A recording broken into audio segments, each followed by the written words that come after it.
तो आज हम दो ऐसे साहित्यकारों की दुनिया में उतर रहे हैं जिनकी कहानी मतलब कहीं कम और लिखी ज्यादा गई। हाँ, अमृता प्रीतम और साहिर रुधियानवी। जी, हमारे पास ये जो लेख है अमृता साहिर, शब्दों में अमर प्रेम कहानी, वो इसी अनोखी दास्तान की परतें खोलता है। बिल्कुल। ये एक ऐसे रिश्ते की कहानी है जो खामोशी में पला और कहीं न कहीं शब्दों में अमर हो गया। सोचिए किसी की खामोशी में, उसके सिगरेट के धुएं में मोहब्बत ढूंढना। हाँ, अमृता ने खुद ये लिखा है कि साहिर बस चुपचाप सिगरेट पीते रहते थे घंटों और वो उन बुझी सिगरेटों की राख को महसूस करके लौट आती थी। जैसे साहिर से मिलकर आई हैं। हाँ, बिल्कुल वैसा ही। चलिए, इसी एहसास की गहराई में उतरते हैं। शुरुआत करते हैं अमृता प्रीतम से। 1919 गुजरांवाला, जो अब पाकिस्तान में है, वहां जन्म हुआ। हम्म। और बचपन से ही मतलब उनकी सोच, उनके अल्फाज काफी मुखर थे। जो उस जमाने के हिसाब से बड़ी बात थी, जब लड़कियों से उम्मीद की जाती थी कि वो चुप रहें। हाँ, और उन्होंने तो कम उम्र में ही कलम थाम ली। शादी हुई, पर वो पारंपरिक जिंदगी वो उन्हें रास नहीं आई।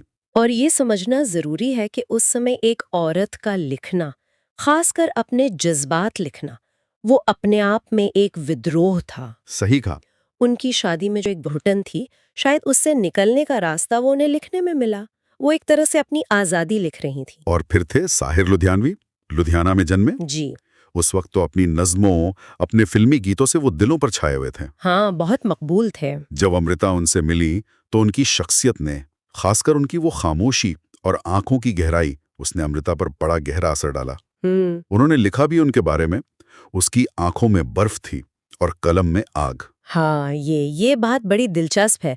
मतलब एक विरोधाभास। हाँ, क्या मतलब है इसका? मतलब शायद ये कि बाहर से वो शांत, थोड़े ठंडे से लगते थे, जैसे भावनाओं पर काबू रखते हों, आंखों में बर्फ। अच्छा। पर उनकी कलम में, उनके शब्दों में वही जज्बात आग की तरह निकलते थे। वो अंदर की शिद्दत और बाहर का संयम। ये फर्क शायद अमृता ने महसूस किया। और दोनों अक्सर मिलते भी थे। हाँ, कॉफी हाउस में, मुशायरों में। अदबी महफिलों में। हम्म। अमृता को हमेशा ये लगता रहा कि साहिर भी उन्हें चाहते हैं, पर कह नहीं पाते। हाँ, कह नहीं पाते। मुलाकातों में ज्यादातर वक्त खामोशी रहती थी। हम्म। क्या यही खामोशी उनके बीच का रिश्ता थी? लगता तो यही है। वो खामोशी शायद शब्दों से ज्यादा बोलती थीं। पर इस रिश्ते में मुश्किलें भी बहुत थीं। हाँ, जैसे? एक तो अमृता उस वक्त शादीशुदा थीं। दूसरा, साहिर मुस्लिम थे। उस दौर का समाज। हाँ, समाज का डर तो था ही। और हो सकता है साहिर खुद भी अपने जज्बातों को लेकर या शायद अपने करियर को लेकर थोड़े हिचकेते हों। बाद में अमृता ने तलाक ले लिया, पति से अलग हो गई। जी। पर साहिर, वो फिर भी आगे नहीं बढ़े, मतलब रिश्ते को कोई नाम देने के लिए।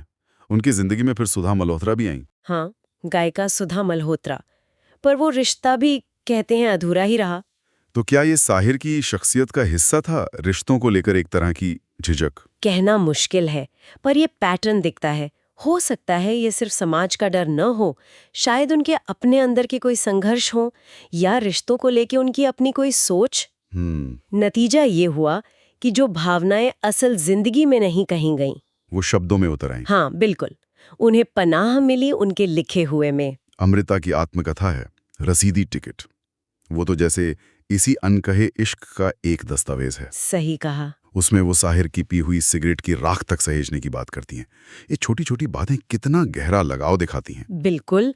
और उधर साहिर की नज़में, जैसे कभी कभी मेरे दिल में ख्याल आता है, हाँ, क्या उनमें भी इसी अधूरे रिश्ते की कोई परछाई है, कहीं ना कहीं? बहुत मुमकिन है। हालांकि साहिर ने कभी खुलकर तो कुछ नहीं कहा इस बारे में। उन्होंने नहीं कहा, पर उनकी शायरी में अक्सर एक टीस सी झलकती है, एक अधूरापन जो शायद उनकी निजी जिंदगी से ही जुड़ा हो।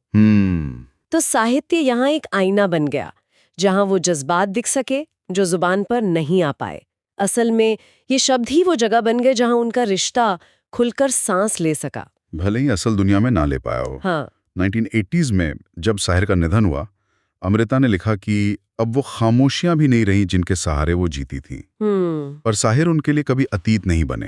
वो उनकी डायरी में, उनकी कविताओं में हमेशा जिंदा रहे हैं। हाँ, उन्होंने एक जगह लिखा भी है कि अगर मेरी रूह को कभी आवाज दी जाए तो वो सिर्फ साहिर कहेगी। ये बात, ये एहसास की गहराई बताती है। बिल्कुल। तो ये एक ऐसी कहानी है जो दुनिया के हिसाब से शायद अधूरी रही, क्योंकि वो शादी या किसी रिश्ते में नहीं बदली। हाँ, पर क्या हर कहानी का मुकम्मल होना जरूरी है? शायद नहीं। इस कहानी को तो शब्दों ने, साहित्य ने हमेशा के लिए अमर कर दिया। तो ये थी अमृता और साहिर की कहानी। एक ऐसा इश्क जो कहा नहीं गया पर खामोशी में महसूस किया गया और साहित्य में जिया गया। हाँ, एक अधूरी पर अमर दास्तान। बिल्कुल। और ये कहानी हमें सोचने पर मजबूर करती है कि क्या कुछ जज्बात, कुछ रिश्ते अपना सबसे गहरा रूप कला या साहित्य में ही पाते हैं? क्या अनकहा रह जाना उन्हें वक्त की मार से बचा लेता है? सोचने वाली बात है।